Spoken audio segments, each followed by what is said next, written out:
प्यारे बच्चों नमस्कार। हर घर पाठशाला में आपका स्वागत है। आज हम एनसीईआरटी कक्षा 10वीं की 5वीं कविता अट नहीं रही के प्रश्नाभ्यास को करने जा रहे हैं। तो चलिए देखते हैं।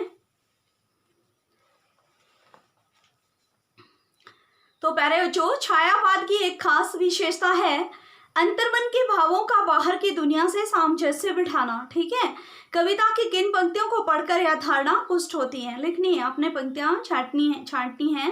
तो पंक्तियां ये है बच्चों, पत्तों से लदी डाल कहीं हरी कहीं लाल, कहीं पड़ी है उर्मे मंद मंद पुष्पमाल, पाट पाट शोभा श्री पट नहीं रही है। ठीक है प्यारे बच्चों, तो पत्तों से जो डालियां हैं वो पूरी तरह से लद गई हैं, उनके जो लाल लाल कोंपले हैं, फूल हैं, वो इतने सुंदर लग रहे हैं मानो प्रकृति के हृदय में माला पड़ गई हो, और उन फूलों से मंद मंद से सुगंध आ रही है, मानो इतनी सुगंधी बिखरी पड़ी है कि वो इस धरती पर समा नहीं रही है। ठीक है प्यारे बच्चों, अगला प्रश्न है, कवि की आंख फाल्गुन की सुंदरता से क्यों नहीं हट रही है? ठीक है प्यारे बच्चों, तो कवि का जो अज्ञात सत्ताधारी रूपी जो प्रियतम है फाल्गुन, प्रभु फाल्गुन की वो महिमा का गुणगान कर रहे हैं। इतना सुंदर है कि वो कण कण में व्याप्त है। अगर वो आंख हटाना भी चाहते हैं तो उनकी उस सौंदर्य से आंख हट नहीं रही है। ठीक है प्यारे बच्चों, फाल्गुन का महीना होता ही इतना सुंदर है।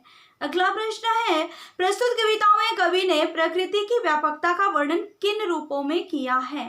ठीक है, तो कवि ने प्रकृति की व्यापकता को फाल्गुन की सुंदरता के रूप में प्रकट किया है। प्रकृति की सुंदरता और व्यापकता फाल्गुन में समा ही नहीं रही है, इसलिए वह चारों तरफ फूटी पड़ी दिखाई देती है। बच्चों, प्रकृति के माध्यम से उन्होंने क्या किया है प्यारे बच्चों? परमात्मा का जो वर्णन है वो बड़ा ही सुंदर ढंग से किया हुआ है। इन्होंने यहाँ परम सत्ताधारी जो आत्मा है वो क्या कर रही है? अपनी सांसों से मानो पूरे प्रकृति के कोने कोने में सुगंध के रूप में व्याप्त है। ठीक है, प्रकृति ही कवि की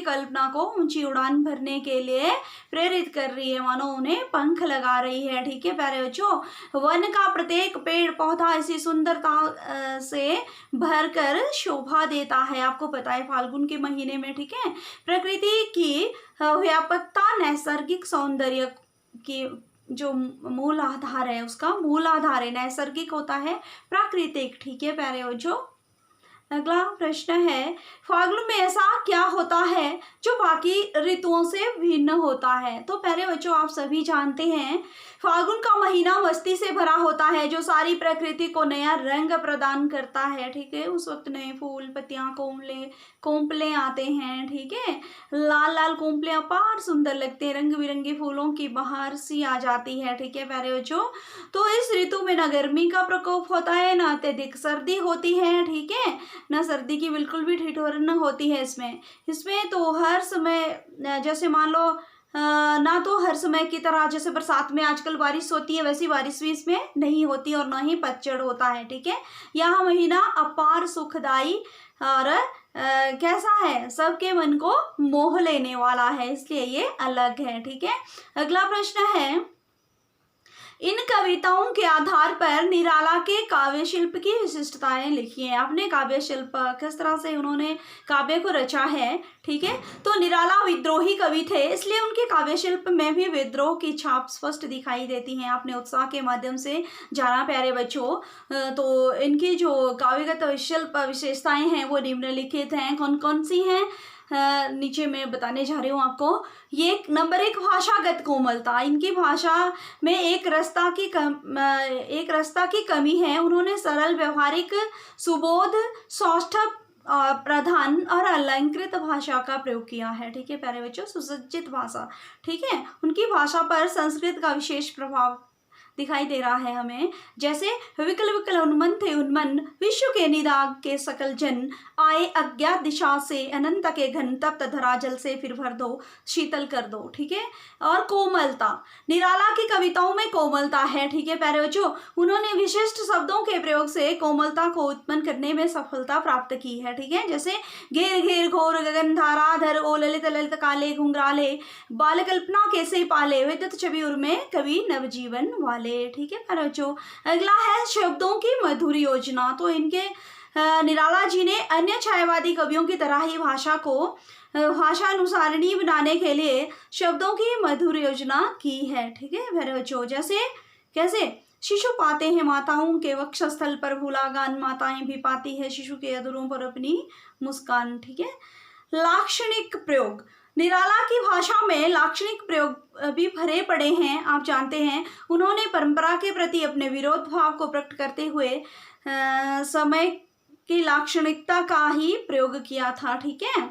जैसे कठिन श्रृंखला बज बजाकर गाता हूँ अतीत के गान, मुझ भूले पर उस अतीत का क्या ऐसा होगा ध्यान। ठीक है प्यारे बच्चों, तो ये लाक्षणिकता का गुण विद्यमान है इनकी रचना में। और संगीतात्मकता भी आपने पढ़ा इनकी कविता में, कहीं पड़ी है उर्मे मंद मंद पुष्प माल, पाट पाट शोभा श्री पट नहीं रही है। और चित्रात्मकता है, इनके काव्य को पढ़ने से ऐसा लगता है मानो प्रकृति का पूरा चित्र ही हमारे सामने हो आया हो और पूरा वो दृश्य आंखों के सामने उभर आता है। ठीक है प्यारे बच्चों, लोकगीतों जैसी भाषा, और इनकी कविता की लोकगीतों जैसी भाषा है। जैसे कैसे अट नहीं रही है आभा फाल्गुन की तन सट नहीं रही है, और मुक्त छंद है। कैसा है, निराला ने मुख्य रूप से अपनी भावनाओं को मुक्त छंद में प्रकट किया है। ठीक है प्यारे बच्चों, और अलंकार की सुंदर योजना इन्होंने की है।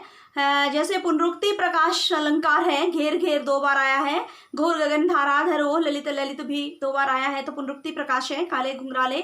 और उपमा है, बाल कल्पना कैसे पाले, उपमा उपमान की उपमेय से तुलना, उपमा अलंकार।